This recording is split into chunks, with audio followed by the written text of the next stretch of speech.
August 21st, 1944. Combat continues.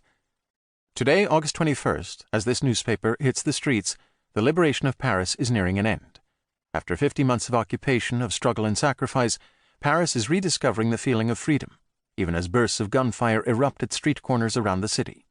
It would be dangerous, however, to return to the illusion that the freedom that is the due of every individual comes without effort or corresponding pain. Freedom has to be earned and has to be won. It is by fighting the invader and the traitors that the Forces Françaises de l'Intérieur, FFI, or French Forces of the Interior, are restoring the Republic, which is the indispensable condition of our freedom. It is through struggle that freedom and the Republic will triumph. The liberation of Paris is but one step in the liberation of France, and here the word liberation has to be understood in its broadest possible sense.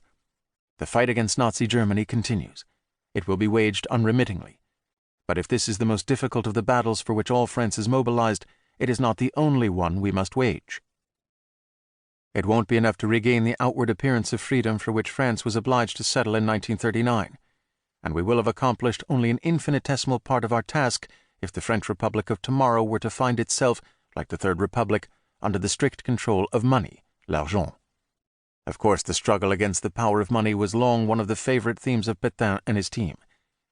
Yet it is also true that money has never weighed more heavily on our people than in the period that began in July 1940, when it helped the traitors gain power, and in order to protect and expand its privileges, deliberately tied its interests to Hitler's. It is no accident that men like Laval, Boutillier, Baudouin, Peuchot, and Leroy-Ladurie succeeded one another in Vichy's ministerial councils. It is no accident that the so-called organizing committees were headed by organizers whose relations with the proletariat in most cases were never anything but the relations of masters to servants. Thanks to the fight we are waging with the Allies against Hitler's armies, all of French territory will soon be liberated. But it is up to us to secure our freedom. The combat continues. Signed, X.